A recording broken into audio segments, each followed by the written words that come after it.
Deputy CM Pawan Kalyan గారు సంక్రాంతి వేదికగా పిఠాపురం వెళ్ళిన ఆయన స్టేజ్ మీద మాట్లాడుతూ వైసీపీ నేతలకి స్ట్రాంగ్ వార్నింగ్ ఇచ్చినట్టు కూడా తెలుస్తోంది. సో దాని అప్డేట్స్ తెలుసుకుందాం. ఒకసారి ప్రస్తుతం స్టూడియోలో జర్నలిస్ట్ జగదేవ్ గారు ఉన్నారు, వెల్కమ్ చేద్దాం. Hello sir. Hi Zakir. Sir దీన్ని స్ట్రాంగ్ వార్నింగ్ అని తీసుకోవచ్చు అంటారా? ఖచ్చితంగా ఎన్నికల ముందు ఏదైతే జగన్ గుర్తుపెట్టుకో తొక్కేస్తా అధపాతాలను తొక్కేస్తా అని గట్టిగా మాట్లాడేసరికి ఈనేంటి పోనుకొచ్చినట్టు ఇలా ఊగిపోతున్నాడు అని చెప్పి వెటకారం చేసి ట్రోల్స్ చేశారు. అదే జరిగింది.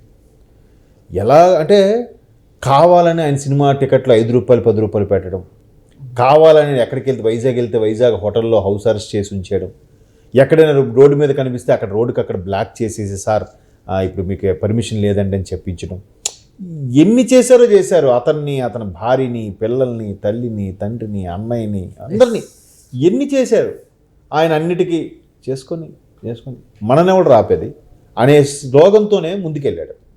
సో ఈవెన్ చంద్రబాబు నాయుడు గారు అరెస్ట్ అయినప్పుడు కూడా ఫస్ట్ వచ్చి కలిసింది ఆయనే. అక్కడ టర్న్ అయిపోలే. రాష్ట్ర భవిష్యత్తు ఒక్కసారి ట్రెమెండస్ చేంజెస్కి నాంది పలికింది అది. సో ఇప్పటికీ కూడా వైజాగ్ గూగుల్లో వచ్చింది డేటాబేసు. మేము చెప్తేనే వచ్చింది. వీళ్ళు ఏదే లేదు, వీళ్ళు ఒక్క పని చేయలేదు, ఒక కంపెనీ తేలేదు, ఒక ప్రాజెక్ట్ చేయలేదు, వీళ్ళే చేశారంట. పెద్ద ఎంత కామెడీ అంటే ఈ మాజీ మంత్రులు గుడివాడ అమర్నాథ్ గారు, అంబటి గారు, వాళ్ళు డేటా సెంటర్ ఉత్తిదే అంత బిల్డప్పే, ఎంఓఏ లేవు, ఏమీ లేవు, ఉత్తి ట్రాష్ గీషు, అది వస్తే రేడియేషన్ ఎఫెక్ట్ అని చెప్పిన వాళ్ళు ఆయన లండన్ నుంచి రాగానే ఆ డేటా సెంటర్ మేమే తెచ్చాడు, జగన్ గారు తెచ్చారు. మరి ముందంతా మీరు తేలేదు కాబట్టి విమర్శలు చేశారు కదా, ఇప్పుడు మళ్ళీ డేటా సెంటర్కి ఒత్తాసు పలుకుతారండి. ఎయిర్పోర్ట్కి చంద్రబాబు నాయుడు గారు ఏదైతే శాంక్షన్ చేసి భూమిని కేటాయించి అదనంగా ఇంకొక 600 ఎకరాలు కేటాయిస్తే 2000-3000 పైచీలకు ఎకరాలకు మళ్ళీ అదనంగా 600 ఎకరాలు కేటాయిస్తే దాన్ని గవర్నమెంట్ రాగానే రద్దు చేసి వెనక్కి తీసేసుకున్నాడు. ఎర్ర బస్సు కూడా వెళ్ళని ఊరికి ఎయిర్ బస్సు ఎందుకు అన్నాడు. ఇప్పుడు మళ్ళీ ఆ ఎయిర్ ఫోర్స్ ఆ ఫ్లైటు భోగాపురం ఎయిర్పోర్ట్ అంతా ఆ ఘనత నాదే అంటున్నాడు. ఏంటండి చేసుకొని పిచ్చిగా చేసుకొని. కానీ పిఠాపురంలో టీడీపీ వాళ్ళకి వీళ్ళకి పడట్లేదు, వాళ్ళని పట్టించుకోవట్లేదు. ఎమ్మెల్సీ నాగబాబు గారు వచ్చినప్పుడు టీడీపీ వాళ్ళు పరిస్థితి అధోగతిగా ఇట్లా ట్రోల్స్ చేసి ప్రతిదీ చేస్తున్నారు. ఆయన అదే చెప్పాడు. యాక్చువల్గా పిఠాపురం అమ్మవారి శక్తిపీఠ, 18 అష్టాదశ శక్తిపీఠలో పురిహితిక అమ్మవారు ఉంటారు అక్కడ, అందుకే పిఠాపురం. పైగా శ్రీపాద శ్రీవల్లభులు అక్కడ సంచరించిన ప్రదేశం, దత్తపీఠం. సో అటువంటి పిఠాపురంలో ఆయన నాకు ఇక్కడ వరకు వచ్చి ఇలా గెలిచాను అంటే ఇది నాది కాదు, దైవ సంకల్పం ఏదో ఉంది, నన్ను నడిపించేది కూడా దైవమే, నేను నామమాత్రుడిని, బట్ చివరి వరకు కష్టపడతా. కానీ ఎట్లా ట్రోల్ చేస్తే ఎవరిని క్షమించను. అక్కడ సొంత బాబాయిని చంపిస్తేనే అక్కడ వార్త కాదు. ఇక్కడ స్కూల్ పిల్లలు కొట్టుకున్నా కూడా స్కూల్ పిల్లలు కొట్టుకున్నారు, ఆ పిల్లడి తాలూకు ఒక తండ్రి టీడీపీ వాడు, ఇంకో పిల్లడి తండ్రి జనసేన వాడు అని ఒక ట్రోల్స్. ఏమి కార్యక్రమాలు చేయట్లేదని ట్రోల్స్. టీడీపీ నాయకులు వర్మ గారిని పట్టించుకోవట్లేదని ట్రోల్. అంటే కావాలని, ఎంత కావాలని. కాకపోతే ఎలక్షన్స్ టైంలో కూడా మీరు గుర్తు చేసుకోండి, కావాలని పవన్ కళ్యాణ్తో ఒకడు, దాని కొండ సింబల్ అట్ట, మళ్ళీ ఇతని పేరు కొణిదెల పవన్ కళ్యాణ్ కదా, గ్లాస్ కదా, పవన్ కళ్యాణ్ అన్న కూడా కొండ. మగ్గు అంటే ఆ మగ్గు లాంటివి అలాంటి గుర్తులు కూడా ఎందుకు పెట్టారు? గ్లాస్ కి సిమిలర్ గా ఉండి ఎవరైనా కన్ఫ్యూజ్ అయితే దానికి రిలేటెడ్గా ఉండేవి. ముసలి వాళ్ళ గట్రా వచ్చి ఇది పవన్ కళ్యాణ్, ఇది కాదు, ఇది అనేది గుద్దేస్తే పోవాలి. ఏమిటి అది చిల్లర కక్కుర్తి తెలివితేటలు ఎన్ని చేశారు. మళ్ళీ పైపెచ్చు వెండి భరిళ్ళు పంచడం, ఒక దగ్గర లారీ పట్టుకున్నారు, సీజ్ చేశారు.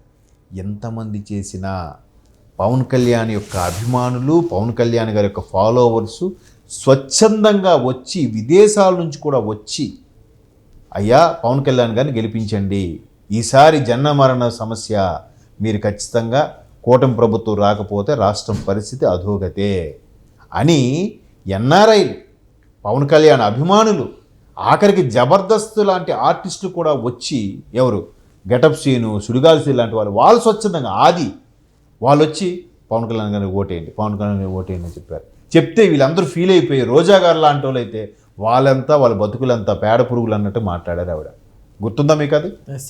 అంత హీనంగా మాట్లాడచ్చా? ఒక మంత్రిగా కూడా చేసింది కదా ఆవిడ, అదేనా సంస్కారం? బట్ వీళ్ళు ఎక్కడ కూడా ఆవిడ మాకు జడ్జి, ఆవిడ మాకు దారి చూపిన దేవత, జబర్దస్త్లో ఆవిడ అన్న మేమేం పట్టించుకోమని అన్నారు తప్ప తిరిగి ఒక్క మాట అనలే. అది కదా సంస్కారం. వీళ్ళందరూ స్వచ్ఛందంగా ఎన్ఆర్ఐలు కూడా వచ్చి పవన్ కళ్యాణ్ పంపించారు కాబట్టి ఎలా ఓడగొట్టాలి, ఎలా దిగానికి అమ్మాయిడు గెలిస్తే ప్రమాదం అని కూడా చేసి ఇక్కడ మంగళగిరిలో లోకేష్ గారిని, పిఠాపురంలో పవన్ కళ్యాణ్ గారిని ఓడించాలి, ఓడిపోతారని చెప్పి బెట్టింగ్లు కూడా తెలుసా, లక్షల్లో బెట్టింగ్లు కూడా జరిగాయి. సార్ దైవ సంకల్పన ఆయనే అన్నాడు కదా పవన్ కళ్యాణ్. ఖచ్చితంగా దైవ సంకల్పం. మీరెవరయ్యా ఓడించడానికి? ఖచ్చితంగా ఆ బంపర్ మెజార్టీతో గెలిచాడు. ఆయన ప్రతి చిన్న కార్యక్రమం పిఠాపురకు సంబంధించి అక్కడ సొంతంగా వెంటనే ఇల్లు కట్టుకున్నాడు, అక్కడే ఉన్నాడు.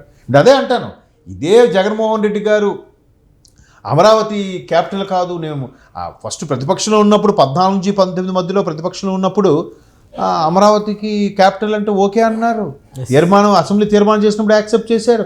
ఎప్పుడైతే 19లో గద్దెనెక్కారో అమరావతి కాదంట. బట్ ఈయన అలా కాదుగా, పిఠాపురం నేను అనుకున్నాను, పిఠాపురంలో ఉంటాను చెప్పి పిఠాపురంలో ఫస్ట్ ఇల్లు కట్టుకున్నాడు. మరి ఈయన అమరావతి ఇష్టం లేనప్పుడు జగన్మోహన్ రెడ్డి అమరావతి పరిధిలో ఉండే తాడేపల్లిలో ఎందుకు ఇల్లు కట్టుకోవాలి? వైజాగ్లోనో, కడపలోనో, కర్నూలులో ఎక్కడైనా కట్టుకోవచ్చు కదా. వైజాగ్ క్యాపిటల్ కూడా అక్కడే ఆయన తలుచుకుంటే ఎంతసేపు, నెల రోజుల్లో బిల్డింగ్ లేపారండి. 10 అంతస్తుల మేడని లేపేస్తారు. అన్ని వేల కోట్లకు అధిపతి. బుత్తి కబుర్లు, జనాల్ని ఇబ్బంది పెట్టాలి, చంద్రబాబు నాయుడు అనే వ్యక్తి మీద ఉండే కక్షని యావత్ రాష్ట్రానికి ఇబ్బంది పెట్టి అందరి చేత ఉసూరు అనిపించుకుని చేసే పరిస్థితికి ఎందుకు ఒక్క వ్యక్తి మీద కక్షతో ఇలా చేయడం ఏంటి?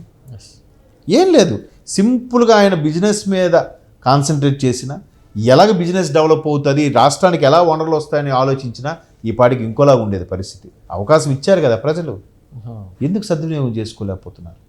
మాట్లాడమే లేదు, సరైన నాయకత్వమే లేదు.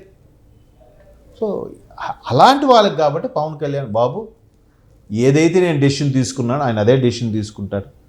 తొక్కేస్తానన్నాడు, అలాగే తొక్కడం జరిగింది. ఈసారి కూడా ఉపేక్షించేది లేదని చెప్తున్నాడు, అది కూడా జరుగుతుంది. ఆయనేం అమాయకుడేం కాదు చంద్రబాబు నాయుడు దగ్గరికి వెళ్ళి ములాఖత్ చేయడానికి. ఈలోగా ఎన్ని మల్లగొల్లాలు జరిగాయో, ఎన్ని జరిగాయో వాళ్ళకి ఆల్రెడీ ఇన్ఫర్మేషన్. ఒకవేళ పవన్ కళ్యాణ్ కానీ చంద్రబాబు నాయుడు గారు ఒకటైతే మన పరిస్థితి ఏంటి అనే ఆలోచన కూడా లేదు వీళ్ళకి. తిరిగి రివర్స్లో ఈయన దత్తపుత్రుడు, పవన్ కళ్యాణ్ పావలా స్టారు, చంద్రబాబు నాయుడు గారు ఇచ్చిన స్క్రిప్టే రాస్తాడు. ఆయన అదే చెప్పాడు, మీరు ఎవ్వరు ఎన్ని పొరపచ్చాలు క్రియేట్ చేయాలని చూసినా, టీడీపీకి జనసేనకి ఎన్ని ఇబ్బందులు కలిగించాలని చూసినా, పరిపాలన గురించి, అభివృద్ధి గురించి, ప్రజల గురించి నాకు నాయుడు గారికి తెలుసు, ముఖ్యమంత్రి గారికి తెలుసు, ఒక అవగాహన ఉంది. మేమిద్దరం మాట్లాడుకుంటాం. మీరు ఎవ్వరూ అపోహపడద్దు, మీలో మీరు ఏం గొడవ పడద్దు. వాళ్ళు క్రియేట్ చేస్తే చేసుకొని వాళ్ళ సునకానందం వాళ్ళే పాడని, మనకు మాత్రం అలాగే ఉండద్దు. ఎందుకంటే నారాయణ గారు, తర్వాత దుర్గేష్ గారు వీళ్ళందరితో పాటు కలిసి వెళ్ళారు. నారాయణ గారు టీడీపీ మంత్రి, మరి దుర్గేష్ గారు జనసేన మంత్రి, నాదెండ్ల గారు జనసేన, వీళ్ళందరితో కలిసి సంక్రాంతి సంబరాల్లో పార్టిసిపేట్ చేశారు, అమ్మవారి మహోత్సవాల్లో పాల్గొన్నారు. ఇంకేం కావాలి? ఎవడెవడో పొల్లలు పెడతారు, మీరు రియాక్ట్ అవ్వద్దు, వాళ్ళ సంగతి నేను చూసుకుంటా అని చెప్పాడు. Okay sir.